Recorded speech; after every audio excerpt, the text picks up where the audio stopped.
अस्सलाम वालेकुम। तो आज की इस वीडियो में हम स्टडी करेंगे सीडोमोनास एरिजिना को। ओके।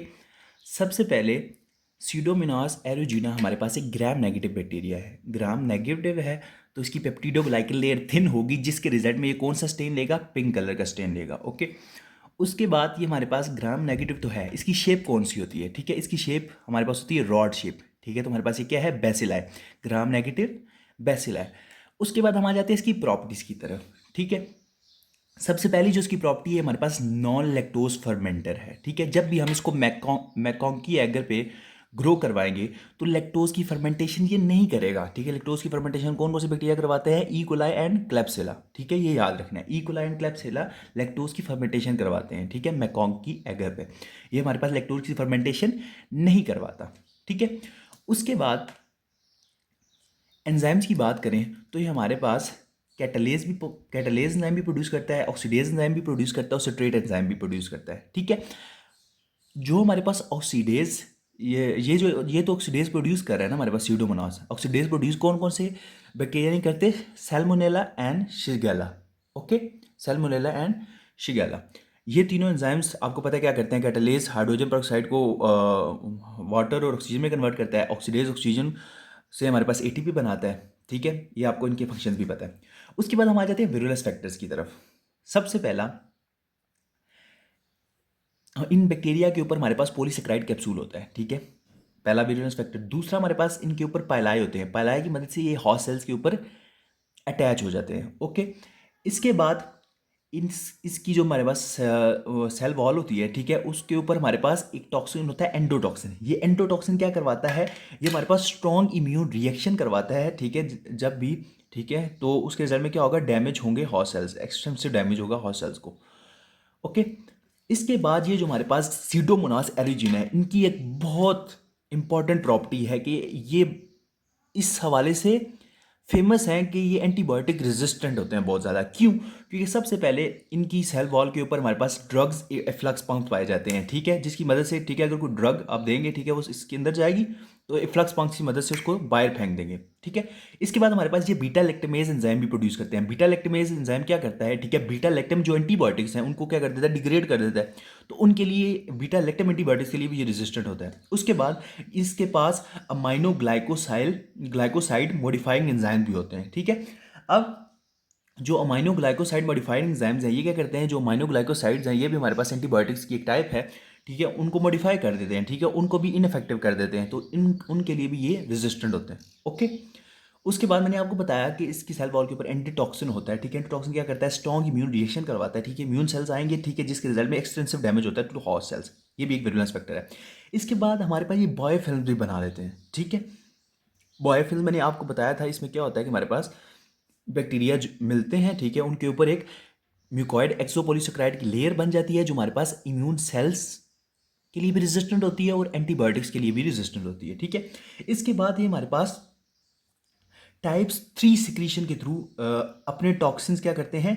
इंसर्ट कर देते हैं, इंजेक्ट कर देते हैं इनटू द हॉस्ट सेल्स। ठीक है, टाइप 3 सिक्रीशन मैकेनिज्म के थ्रू। ठीक है, ये टाइप 3 सिक्रीशन मैकेनिज्म किस तरह होता है? ठीक है, जो जो बैक्टीरिया है ना, ठीक है, इनके पास ना हमारे पास ट्रांसपोर्ट पंप्स होते हैं। ठीक है, उन ट्रांसपोर्ट पंप्स के थ्रू ये अपने जो टॉक्सिन्स है ये हॉस्ट सेल्स के अंदर इंजेक्ट कर देते हैं। ठीक है, अब हम बात करते हैं इसकी टॉक्सिन की। ठीक है, कौन कौन से टॉक्सिन है जो ये बैक्टीरिया के अंदर इंजेक्ट कर देते हैं? ठीक है, 4 टॉक्सिन ये मेनली प्रोड्यूस करता है। सबसे पहला जो इसका टॉक्सिन है वो हमारे पास है फॉस्फोलाइपेज सी।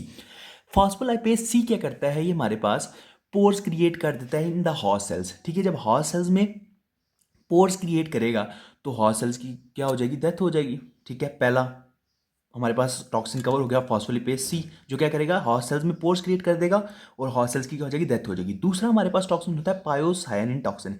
ये क्या करता है? हमारे पास रिएक्टिव ऑक्सीजन स्पीसीज प्रोड्यूस करता है, जिसके रिजल्ट में ऑक्सीडेटिव डैमेज होता है हॉस्ट सेल्स का और हॉस्ट सेल्स की क्या हो जाती है? डेथ हो जाती है। ठीक है। उसके बाद हम बात करते हैं पायोवेरिडीन की। ठीक है, पायोवेरिडीन की अगर हम बात करें तो ये हमारे पास क्या करता है? ये एज आयरन किलेटर वर्क करता है। ठीक है, सबसे पहले एक बात याद रखना, जो हमारे पास सीडोमोनास एरिजिना है, ये 2 पिगमेंट्स प्रोड्यूस करता है। कौन कौन से 2 पिगमेंट्स? पायोसायनिन एंड पायोवेरिडिन। पायोसायनिन का कौन सा कलर होता है? ब्लू। और पायोवेरिडिन का कौन सा कलर होता है? ग्रीन। ठीक है। अब आपको पता है जब इसके रिजल्ट में इन्फेक्शन होता है ना, ठीक है, सीडोमोनास एरिजीना के रिजल्ट में, ठीक है, अगर फर्ज करें, ठीक है, यहाँ पे कोई वाउंड है, ठीक है, मैं आगे जाकर आपको दिखाऊंगा कि इन्फेक्शन किस तरह का होता है। वाउंड हुआ, इन्फेक्शन भी हुआ, ठीक है, अब इन्फेक्शन होगा तो यहाँ पे पस फॉर्म होगी। अब उस पस में ना आपको bluish green colour, bluish green सा कलर मिलेगा। क्यों वो ब्लूइश ग्रीन कलर किस वजह से होता है? पायोसाइन की वजह से, ठीक है, क्योंकि ये जो पस है उसको कौन सा कलर देता है? Blue colour. ओके, इसके बाद हमारे पास जो पायोवेरिडीन है, ये हमारे पास आयरन क्लेटर के तौर पे काम करता है। ये हमारे पास आयरन के साथ बाइंड करेगा, ठीक है, उसको ट्रांसपोर्ट कर देता है सीडोमोनास एरिजीना को, क्योंकि वो आयरन को अपने मेटाबॉलिज्म के तौर पे यूज करती है, ठीक है। उसके बाद हमारे पास ये चौथा टॉक्सिन कौन सा प्रोड्यूस करते हैं हमारे पास बैक्टीरिया? एक्सोटॉक्सिन ए।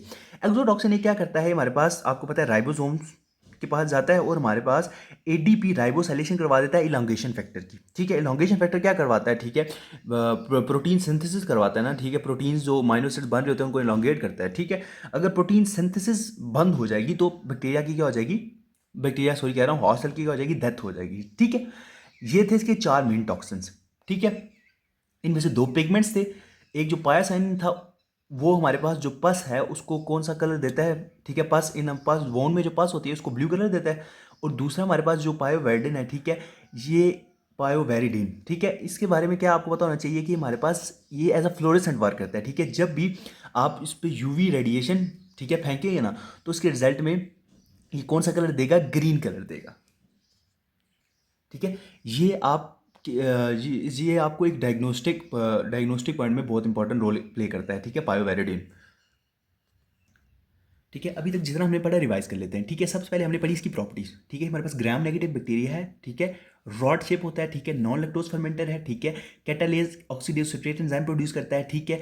इसके ऊपर पाइलाए होते हैं, फ्लैजला होती है फॉर द मोटिलिटी।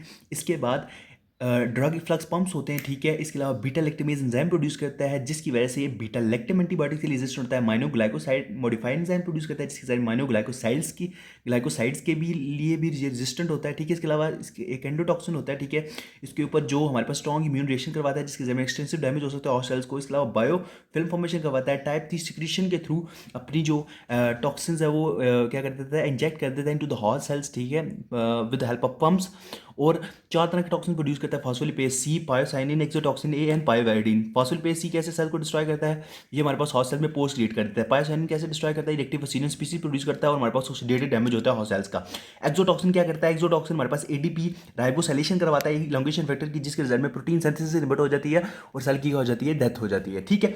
उसके बाद हमारे पास जो पायोवेरिडिन है ये हमारे पास आयरन क्लेटर के तौर पर काम करता है। ये बाइंड करता है आयरन को, ट्रांसपोर्ट करता है उसको टू द ट्रांसपोर्ट कर देता है टू द सीडोमोनास एरिजीना। ओके, यहाँ तक हो गया, डन। इसके बाद हम बात करते हैं कि इसके रिजल्ट में हमारे पास कौन कौन से इन्फेक्शंस होते हैं, ठीक है, और इसको हम डायग्नोज कैसे करते हैं, ठीक है। अब नॉर्मली आपको पता है ये जो बैक्टीरिया होता है, ठीक है, सीडोमोनास एरिजीना, ठीक है, ये हर जगह पाया जाता है, हर जगह, ठीक है। ये पेन है, यहाँ भी पाया जाता है, ठीक है। इसके अलावा मोस्टली जहाँ ये रहता है, जो ये जो वेट वेट चीज़ें होती हैं ना, ठीक है, मॉइस्ट चीज़ें मोस्टली उधर रहता है, ठीक है। जैसे मैं आपको बता दूं, कॉन्टैक्ट लेंसेज मॉइस्ट होते हैं, ठीक है। इसके बाद मॉइस्चर कहाँ पे होता है? ठीक है, स्विमिंग पूल्स में हो सकता है, ठीक है, इसके स्विमिंग पूल में रह सकते हैं। इसके बाद बहुत सी मॉइस्ट चीज़ों में, कैथीटर्स वगैरह पे कहीं पे भी ना ये रह सकते हैं बैक्टीरिया। अब नॉर्मली तो ये इन्फेक्शन काज नहीं करवाते, ठीक है, ये ऑपर्चुनिस्टिक होते हैं, ठीक है। जब भी एक पेशेंट इम्यूनो कम्प्रोमाइज्ड होगा, ठीक है, कौन कौन सी डिजीज में हमारे पास रिस्क फैक्टर बढ़ जाता है इसके इन्फेक्शन का? इम्यूनो कम्प्रोमाइज्ड हो, पेशेंट को सिस्टिक फाइब्रोसिस हो, ठीक है, सिस्टिक फाइब्रोसिस हो, पेशेंट को डायबिटीज़ हो, ठीक है, डायबिटीज़ टाइप 2 डायबिटीज़ हो, और उसको क्रोनिक ग्रैनुलोमैटस डिजीज़ हो, क्रोनिक ग्रैनुलोमैटस डिजीज़ हो, इसके रिजल्ट में रिस्क फैक्टर बढ़ जाता है, ठीक है, इसका सीडोमोनास एरिजीनिया के इन्फेक्शन का, ठीक है।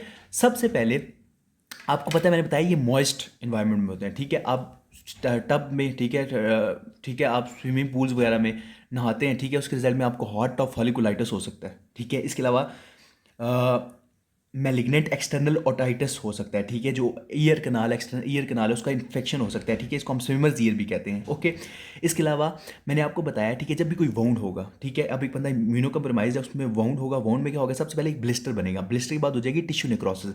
अब जो आपको टिश्यू नेक्रोसिस मिलेगी ना, ठीक है, उसका उसमें जो पस होगी ना, उसका कौन सा कलर होगा, ग्रीन कलर होगा, और वो जो ग्रीन कलर आएगा, ब्लूइश ग्रीन, वो किस वजह से आता है, पायोसायनिन की वजह से, ठीक है। इस कंडीशन को कहते हैं एक्थाइमा गैंग्रीनोजन, ये मैं आपको दिखाता हूँ, ठीक है। उसके अलावा मैंने आपको बताया कॉन्टैक्ट लेंसेज पे भी हो सकते हैं, ठीक है, कॉन्टैक्ट लेंसेज पे हो गए तो कंजक्टिवाइटिस काज करवा सकते हैं, ठीक है।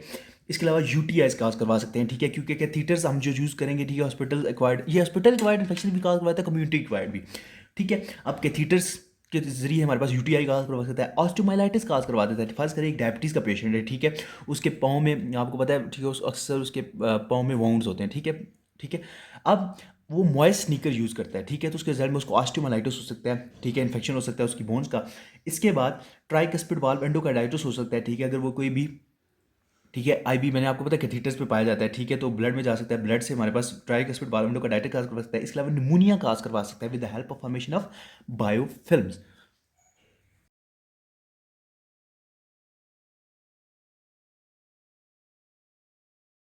इसके बाद हम बात करते हैं डायग्नोसिस की। डायग्नोसिस की बात करें तो हम सीबीसी चेक सीबीसी उसकी कर सकते हैं। सीबीसी क्यों करते हैं, ताकि हम उसमें देखें डब्ल्यूबीसीज का लेवल बड़ा होगा, क्योंकि इन्फेक्शन होगा तो डब्ल्यूबीसीज का लेवल लाजमी बात है राइज होता है। कल्चर साइट, जो जिस जगह पे इन्फेक्शन होगा ना, खासकर एक थाइमा गैग्रीनोसन है, ठीक है, स्किन की जिस जगह पर इन्फेक्शन है वहाँ से स्वैब लेंगे। हॉट टॉप फॉलिकुलाइटिस, ठीक है, उधर से ही स्वैब लेंगे। कंजक्टिवाइटिस के केस में आई से स्वैब लेंगे। यूटीआई के केस में उधर से ही जो क्या नाम है, यूटीआई से जो डिस्चार्ज हो रहा होगा वहाँ से स्वैब लेंगे, ठीक है। ऑस्टियोमाइलाइटिस के केस में ठीक है, बोन से स्वैब लेंगे, ठीक है। हर मतलब जितना जितना इन्फेक्शन होगा ना, कल्चर साइट इन्फेक्शन जहाँ पे होगा वहाँ से हम उसका कल्चर लेंगे, ठीक है, और बेसिकली उसमें चेक कर लेंगे कि उसमें सीडोमोनास एरिजीना है कि नहीं है, ठीक है। इसके बाद हम जब इसको मैकाकी एंगर पे ग्रो करवाएंगे तो ये नॉन लैक्टोज फर्मेंटर होता है, ठीक है, ये भी इसका एक डायग्नोस्टिक पॉइंट है।